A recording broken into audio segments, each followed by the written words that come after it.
I have found that maintaining a successful marriage is extremely simple.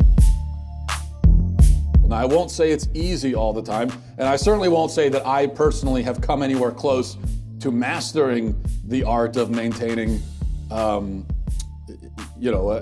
mastering the art of marriage, I suppose. I'm no expert or guru, but I do know that it's simple. There are a lot of things that we can tell the answer is simple, even if it's hard sometimes to do. So it's simple with marriage. It's not complicated. You love the other person, be willing to sacrifice for them, make their needs and their desires a priority to you, and that's kind of it. I think if you do that, you'll be fine. You'll be able to get through any challenge if you do that.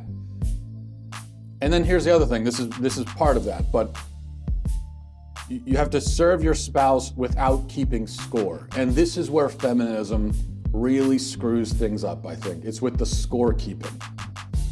Because once you get into the scorekeeping, you're in trouble. There has never been a healthy or good or joyful marriage in history with a scoreboard.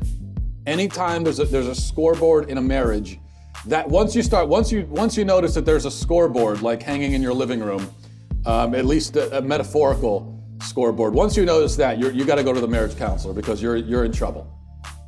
Good marriages don't have scoreboards. Competitiveness destroys a marriage. At least a certain kind of competitiveness. My wife and I are competitive in other kinds of ways. Like, we're competitive when it comes to board games, and I'm way better at those. We're competitive about who's the better driver. I am by a mile.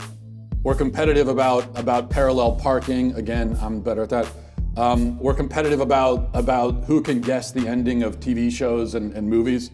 Anytime we're watching a TV show or a movie, who can guess what the twists are going to be and everything. Once again, I nail it almost every single time, so I'm better there as well. But there's that kind of, I think that kind of competitiveness is okay, although it can get a bit intense at times.